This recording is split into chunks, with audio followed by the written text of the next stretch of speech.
Magandang araw sa iyo, Tito Makoy. Magtatago po ako sa pangalang Tisoy. Hindi kasi sa pagmamayabang, Tito Makoy. Tisoy naman talaga ako. Ang pamilya namin, mistisong Kastila. Nagsimula ang kwento ko at ng aking kaibigang si Jono noong kapwa kami pumasok sa training ng pagiging opisyal ng SAY-80. Summer vacation noon, Tito Makoy. Papasok pa lang kami ng third year high school. Ang training kasi sa mga papasok na opisyal, summer vacation ito ginagawa. Noong panahon na yun, Tito Makoy, hindi pa kami magkaibigan ni Jono.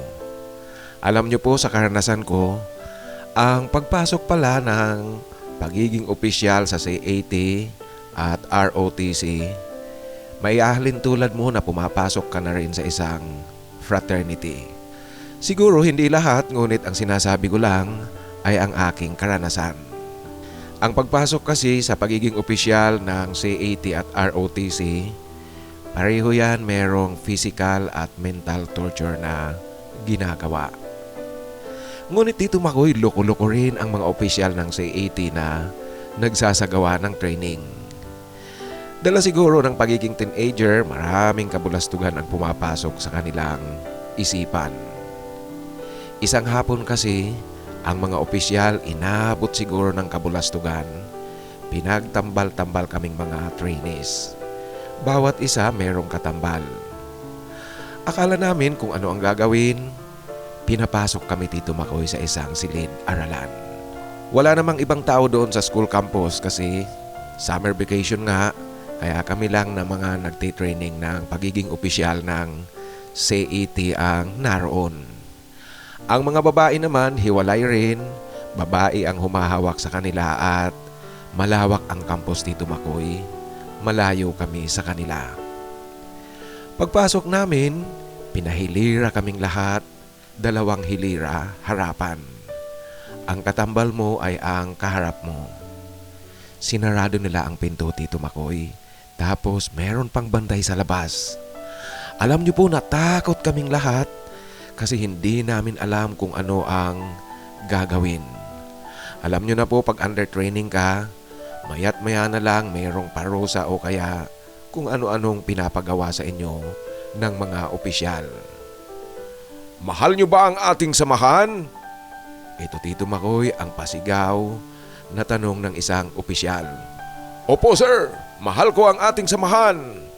Ito naman ang sigaw ng bawat isa. Kaming lahat Tito Makoy, ganoon ang sagot. At ang nakakatuwa pa, yung tono talaga ng pagsigaw, yung lalaking lalaki Tito Makoy. Kaya minomodulate namin ang aming boses. Mahal nyo ba ang inyong kasama? Opo sir, mahal ko po ang mga kasama ko. Tanong muli ng opisyal at sigaw naming lahat.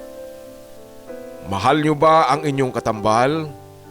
Opo sir, mahal ko ang katambal ko. Ganon Tito Makoy ang tanong at pasigaw muli naming lahat. Sige, titingnan natin ngayon kung mahal nyo talaga ang inyong katambal. Ito Tito Makoy, ang wika ng isang opisyal. Lahat kami walang imik. Ninenervyos kami Tito Makoy kasi hindi nga namin alam kung ano ang susunod na ipagagawa sa amin. Ngunit nagulat kami nang sabihin nitong pasasayahin namin ang aming katambal. Lahat kami Tito Makoy namutla sa sinabing iyon ng opisyal. At lalo kaming nagulat kasi ipinapababa niya sa amin ang aming pantalon, short at ang brief, yung suot naming pambaba Tito Makoy. Sinabi ng opisyal na magtsatsaan ni Batman kami. Alam niyo po ang estilo, ang katambal mo, ikaw ang magtsatsaan ni Batman. Yung katambal mo naman, siya naman ang magtsatsaan ni Batman sa'yo.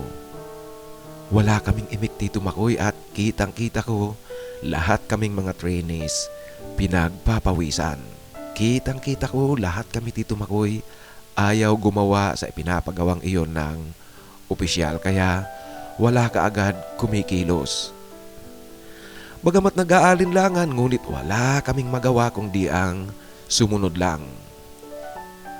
Ako Tito Makoy, nahihiya talaga kasi mantakin mo naman ang ipinapagawa sa aming ito. Buti na nga lang ako binyag na rin noong panahon na iyon at lahat kaming mga nagtitraining, lahat na binyag Tito Makoy. Alam niyo naman Tito Makoy, noong panahon natin, ang pagpapabinyag nating mga lalaki, lihim na lihim ito maging sa pamilya natin. Ayaw nating malaman ng pamilya natin, lalong-lalo na sa mga babaeng kapamilya natin. Tito Makoy, noong lahat na binaba namin ang aming mga suot na pambaba, nang malantad ang tinatago ng bawat isa. Alam niyo po na sentro ang atensyon sa aking katambal na si Jono. Kasi naman Tito Makoy, alam niyo po noong panahon na iyon, mag-third year pa lang kami ng high school. Trainee upang maging opisyal ng CAT. Subalit Tito Makoy, ang daladala ni Jono, alam niyo po, pang-army general na. Gulat na gulat talaga lahat Tito Makoy. Nagtawa ng bahagya kaming mga trainee. Subalit tumigil kaming lahat kasi sumigaw ang isang opisyal. Anong tinatawa-tawa nyo dyan? Ala, isa, dalawa. Ito Tito Makoy, ang sigaw ng opisyal, bawal daw tumawa. Ngunit kitang-kita naman namin na sila mismo hindi talaga makapagpigil sa pagtawa. Sige, umpisahan na ang pagtrabaho. Kailangang matapos upang ganap na maipakita nyo sa amin na gusto nyong maging masaya ang inyong katambal. Iyan Tito Makoy ang pasigaw pa rin ng kaunti, ngunit medyo mahinahon ng wika ng opisyal na nagtitraining sa amin. Nakakahiya naman talaga Tito Makoy, ngunit wala kaming magawa kundi sumunod na lang sa pinag-uutos ng mga opisyal. Nakita nila Tito Makoy na lahat nag-aalinlangang gumawa. Kaya ang mga opisyal paikot-ikot sa amin, tinitingnan nila kung sino ang hindi gagalaw.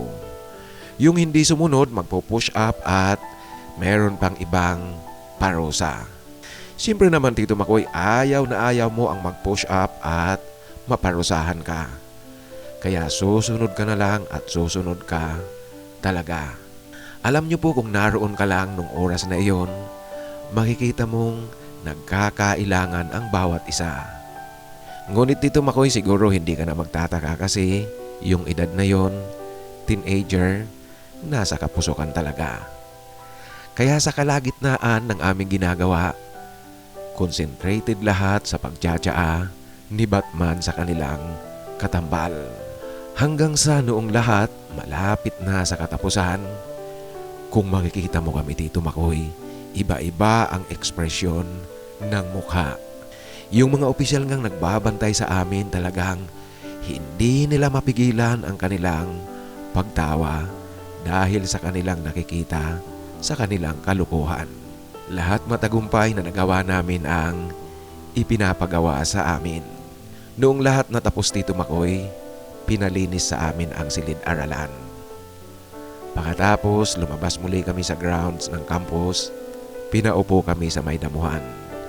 Alam mo Tito Makoy, paglabas namin talagang walang humpay na tuksuhan. Idinaan ito sa sharing ng experience at pakiramdam ng bawat isa, kung ano ang naramdaman ng bawat isa habang ginagawa ang pagtsatsaan ni Batman sa kanilang katambal.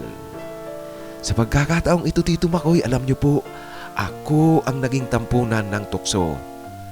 Kasi ayon sa kanila, ang trinabaho ko daw ay pang Army General na. Alam mo talaga Tito Makoy, hiyang-hiya ako. Lalong-lalo na nang sabihin nilang halatang halata raw na nag-enjoy ako kasi pang Army General ang kay Jono. Ako naman, upang matakpan ang aking hiyang nararamdaman, sumakay na lang ako sa kanilang panunokso. Ngunit Tito Makoy, aaminin ko sa iyo na nag-enjoy din talaga ako sa aming ginawa. Unang pagkakataon iyon na nakahawak ako ng iba. At dahil nga sa naging magkatambal kami ni Jono, naging malapit din talaga kaming dalawa sa bawat isa hanggang sa naging ganap kaming magkaibigan noong high school. Ang maganda naman Tito Makoy kasi yung kalukuhang iyong ipinagawa sa amin at ginawa namin, hindi naman iyon lumabas sa iba. Kasi mahigpit rin ang bilin ng mga opisyal na wag ipagsasabi kahit kanino. Lahat sumunod sa patakarang iyon. Sa kabila ng pagiging malapit naming magkaibigan ni Jono, sa totoo lang Tito Makoy, walang naganap sa aming dalawa. Ngunit talagang naging matibay ang aming pagkakaibigan hanggang sa nagtapos kami ng high school. Sa aming pagtatapos ng high school, siyempre Tito Makoy, hiwa-hiwalay na kaming lahat. Iba't ibang paaralan na ang pinasukan sa iba-ibang lugar. Pagkatapos ko rin ng college, lumuwas ako ng Manila upang maghanap ng trabaho. Maswerte lang ako Tito Makoy kasi may bahay ang kapatid ng mama ko sa Manila, walang nakatira. Ang tiyuhin ko kasi at ang kanyang pamilya, lahat ito nasa US.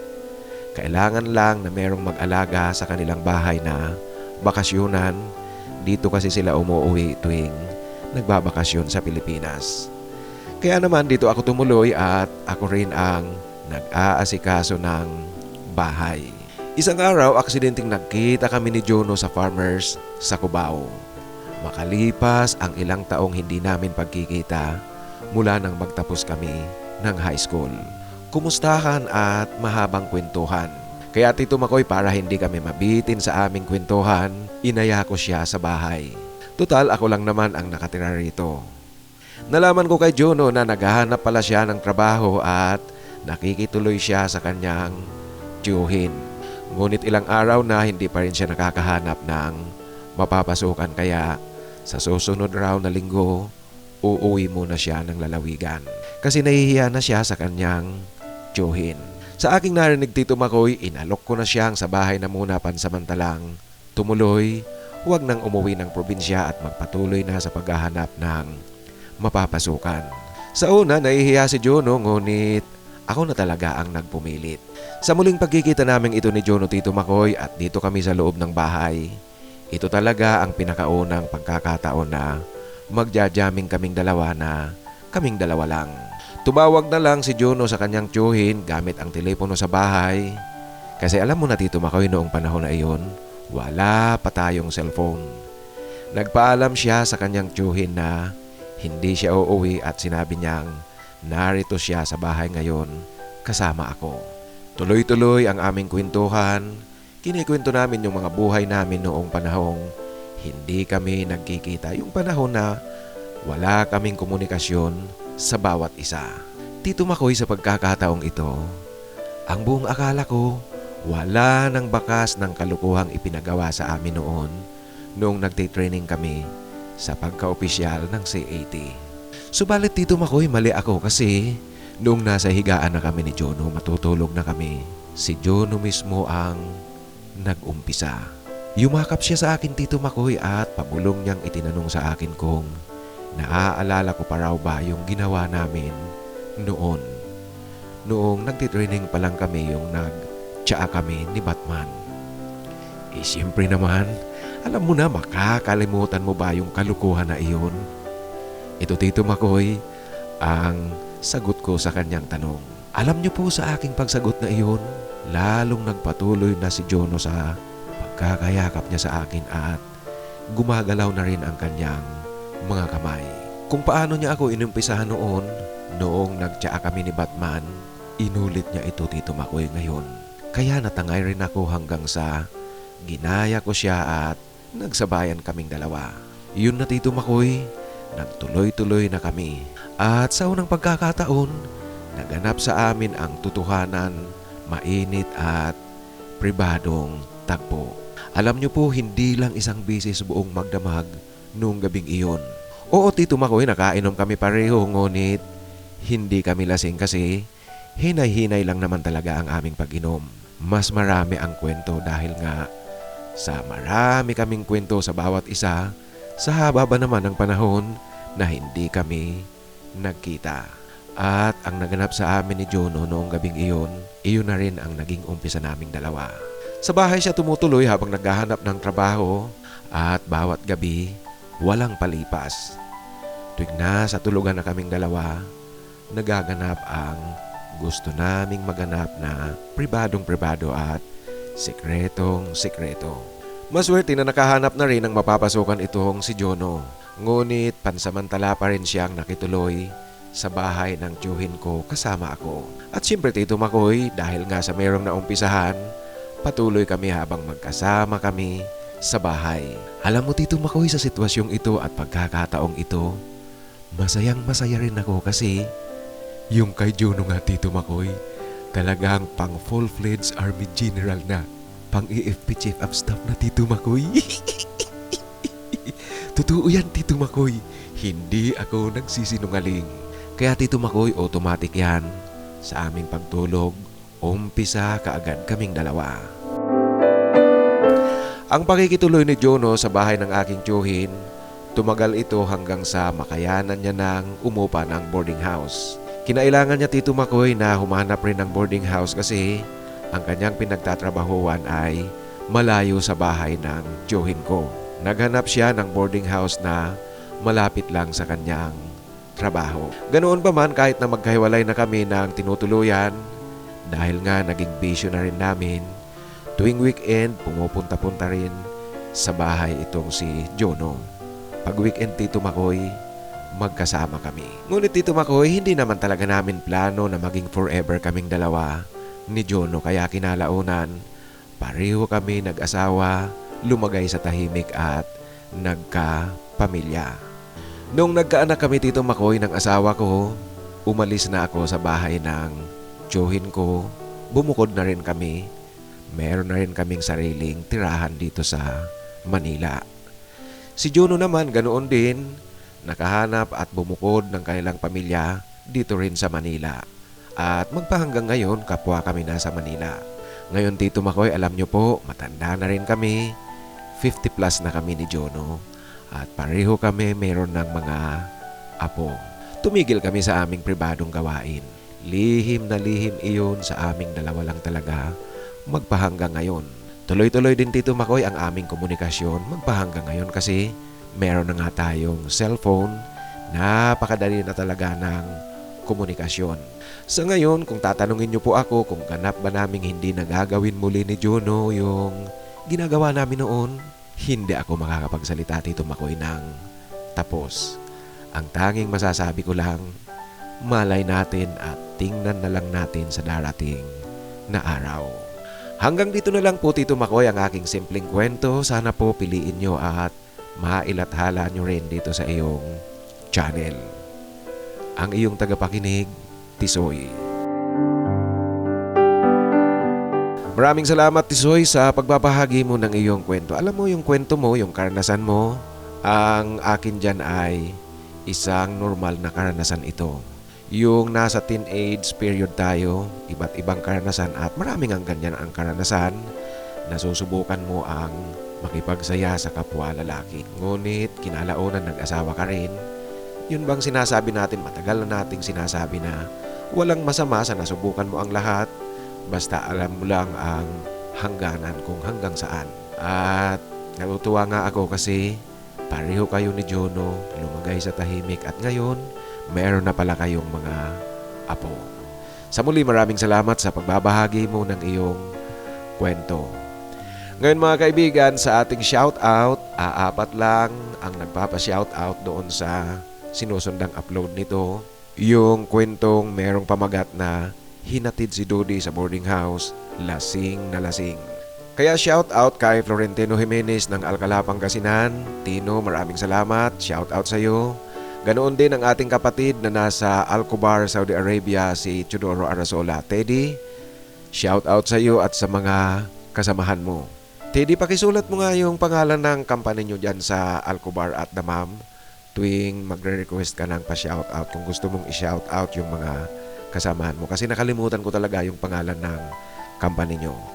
Sa muli, shout out sa iyo at sa mga kasamahan mo dyan sa Alcobar at Damam, Saudi Arabia. Teddy Arasola.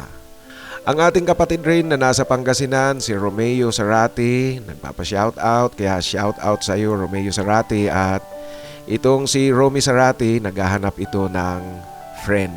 Yung seryosong relasyon ang kanyang hinahanap. hindi yung kalukuhan lang. Kagaya ng mga hinahanapan natin ng forever, talagang ang hinahanap nila yung mga seryosohang pagkakaibigan. At ang ating isa pang kapatid na si Sam Barreto, nagpapa-shoutout din, kaya shoutout sa iyo Sam. Maraming salamat sa tuloy-tuloy na pakikinig at suporta. Ganoon din ang ating kapatid na nasa Dubai, si Adon Adon Vlogs. Shoutout sa iyo Adon Adon at salamat sa tuloy-tuloy na pakikinig. Ngayon sa ating mga hinahanapan ng forever, ang babanggitin ko ngayon ay ang Team B. Para doon sa mga ngayon palang nakapakinig sa ating kwentuhan, ang mga pangalang babanggitin ko po ay naghahanap yan ng forever. Kaya kung naghahanap kayo ng forever, pwede nyo silang kontakin. Naghahanap ng forever si Alfred TV 888, John M7, John Inglaterra, Alvin Santiago, si Rodney Kerubin, JP Chulipa, Felmer Borromeo at si Felipe Gorospe. Sa muli po, naghahanap sila ng forever. Kaya kung naghahanap kayo ng forever, pwede nyo silang kontakin. At sa mga nais namang magpa-shoutout sa muli, pakisulat sa pinakahuling upload para siguradong mabasa ko yan. Kasi kung nasa matagal ng upload, napakalaki na ng posibilidad na hindi ko yan mabasa. Mabasa ko man yan masyado ng matagal. Sa mga nais namang magbahagi ng kanilang kwento, ipadala lang sa aking email, titomarcos@yahoo.com. Sa inyo pong lahat mga kaibigan, sa muli, ang aking taus-pusong pasasalamat sa tuloy-tuloy na pakikinig at suporta. Mabuhay kayong lahat.